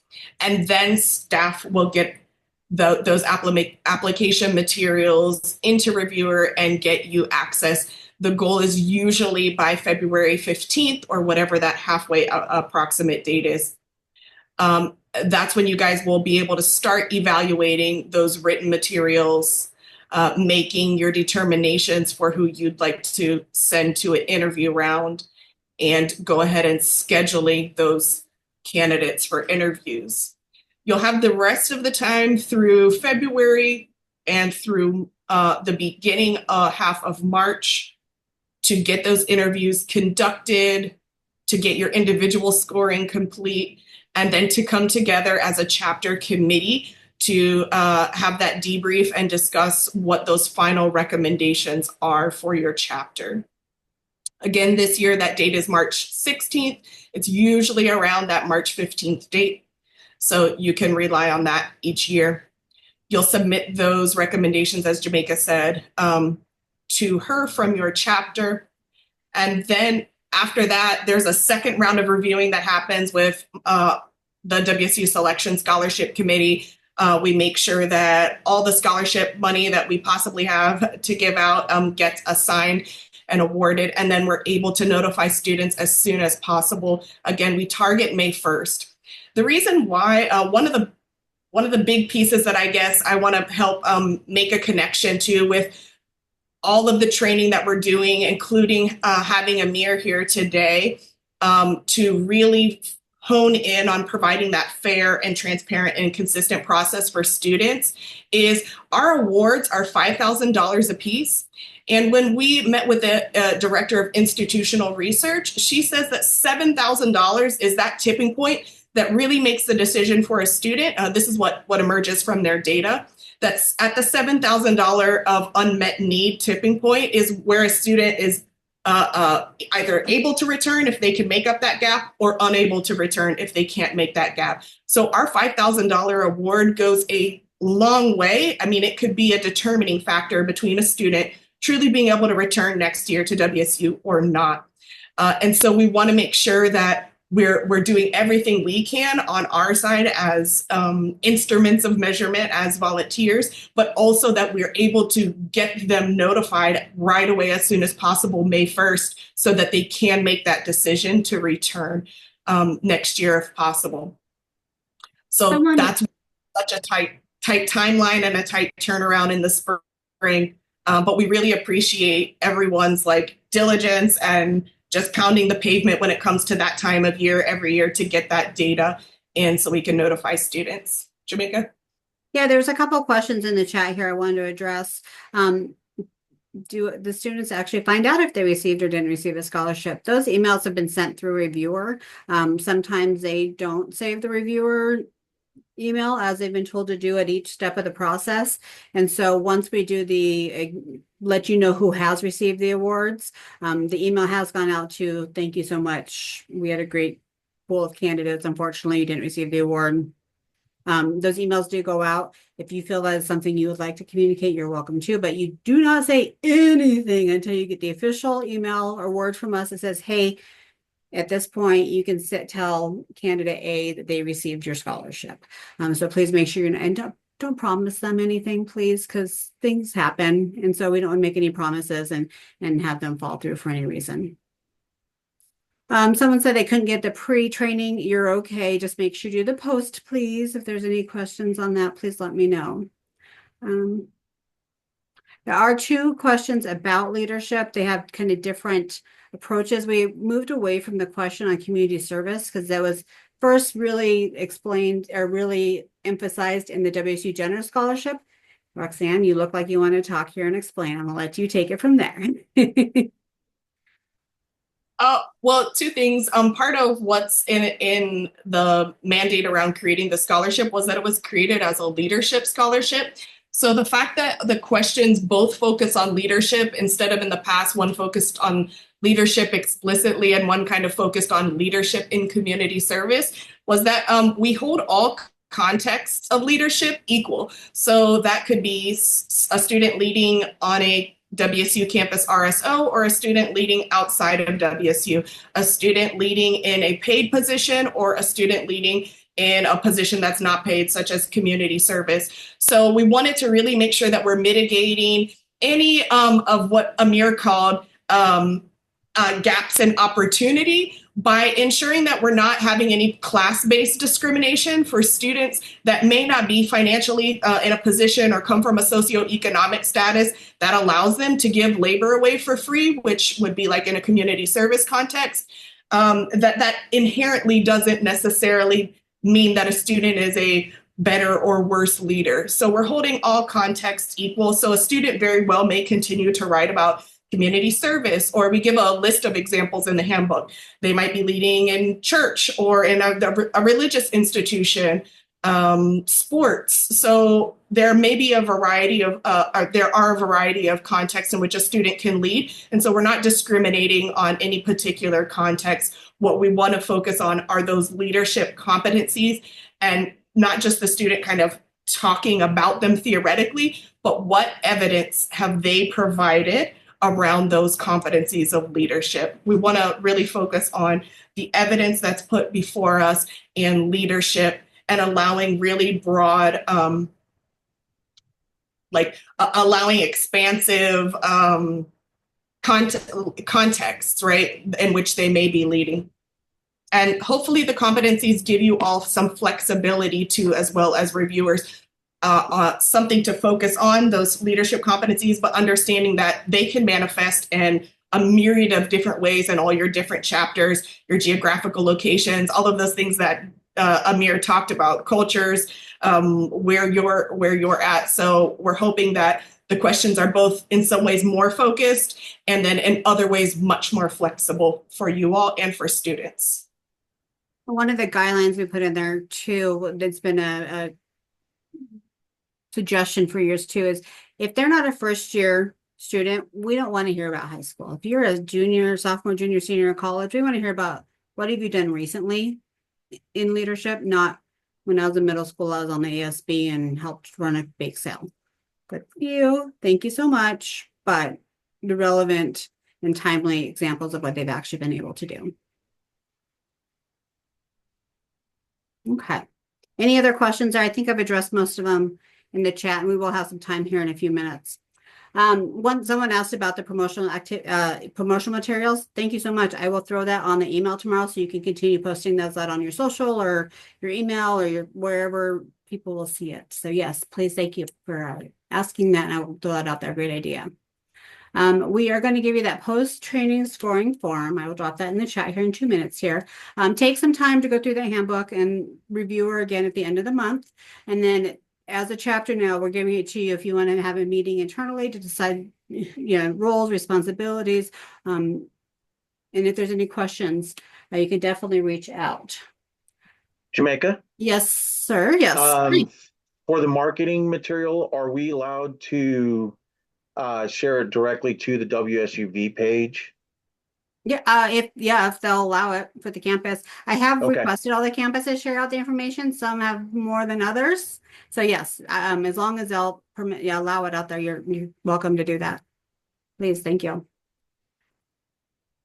Okay, Roxanne, do you want to talk about the mentoring buddy program?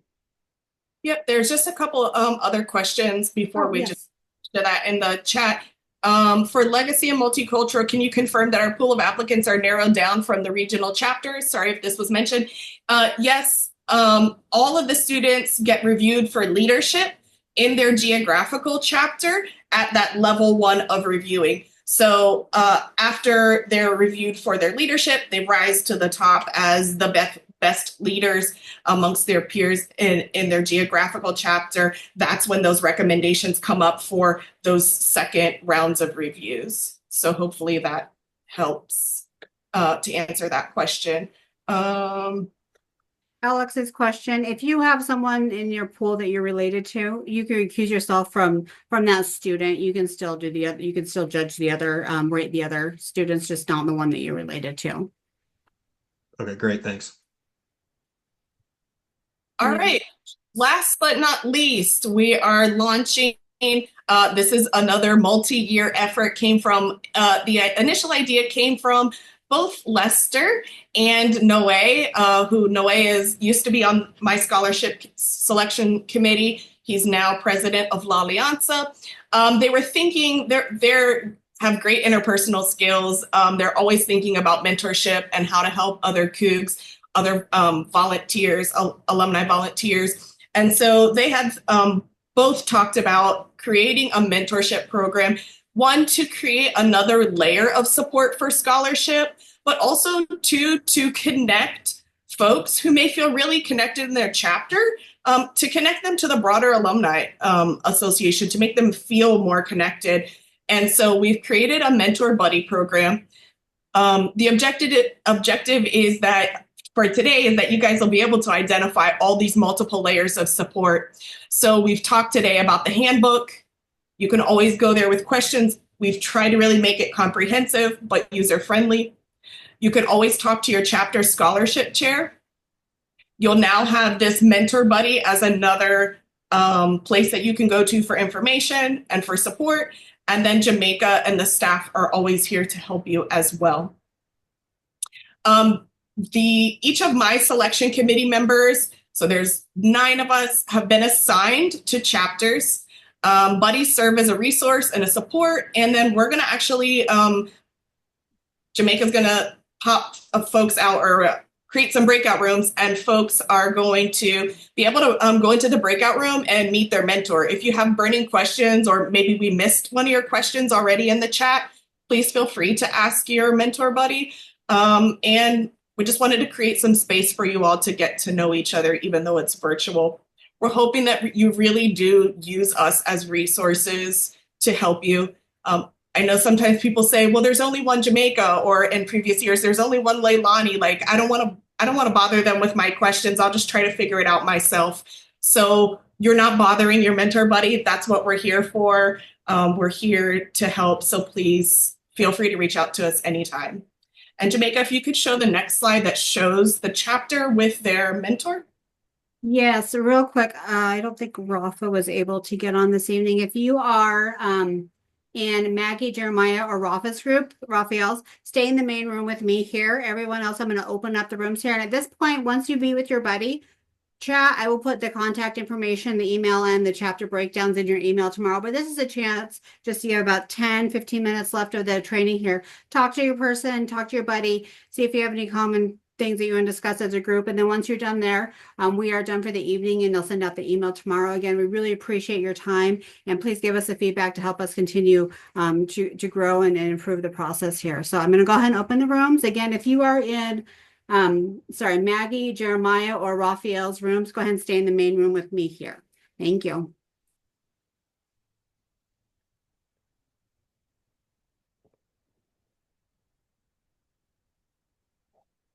Do you see the rooms open to go to?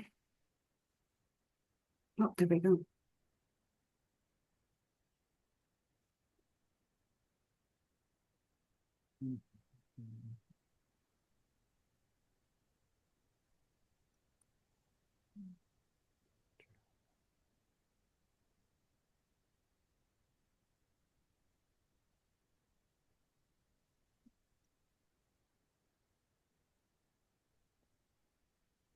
They may need the list still, or everybody know where they're going.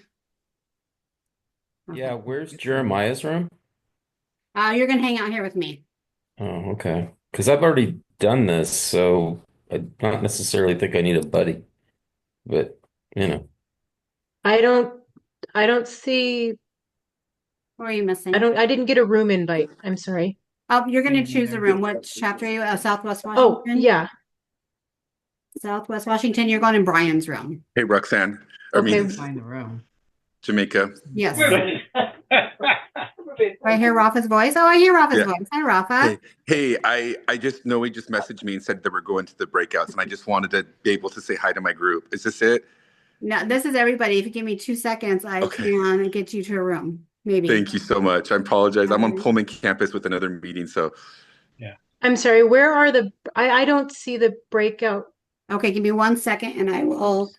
I don't see them either. Find you. If you go to more, Yeah, and it's then you not can there. click on breakout rooms, and then you can find it. Not there. Like I'll share my Maybe screen there's again. one. Okay, got it. There you Okay. go.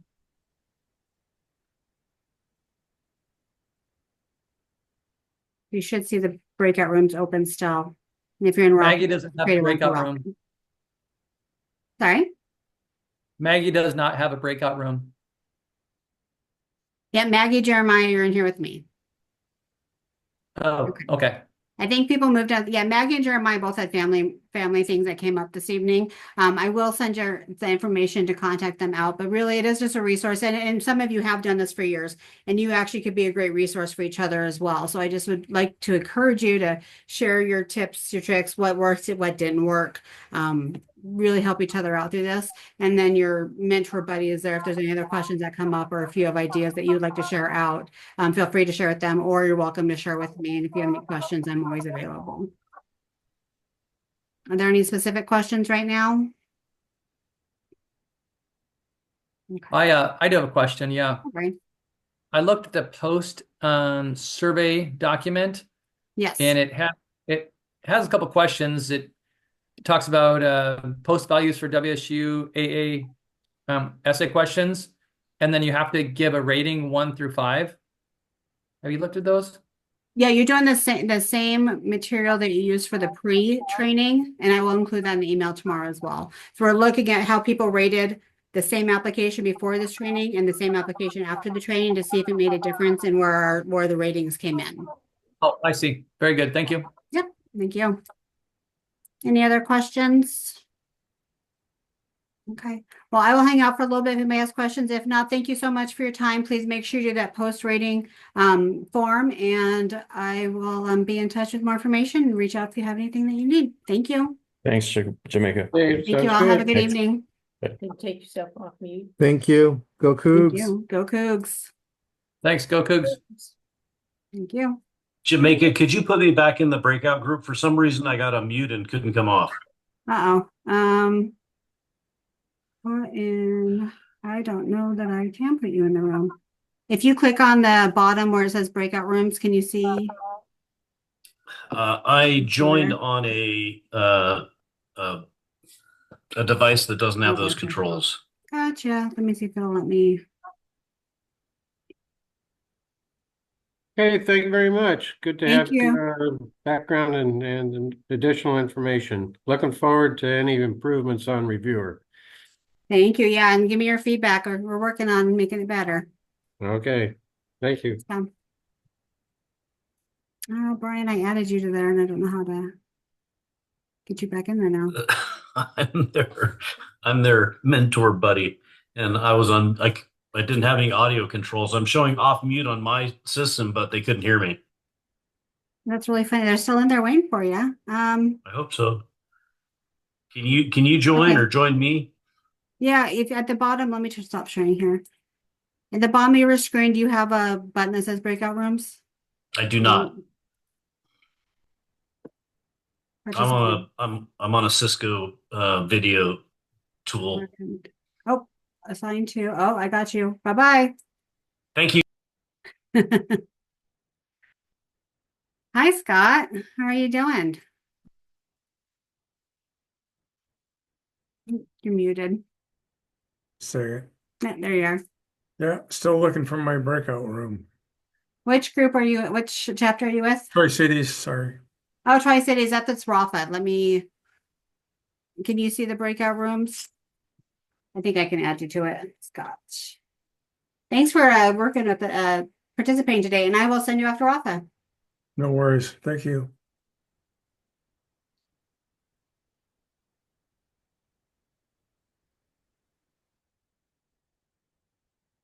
No? Why didn't you go anywhere? Tom, you still there?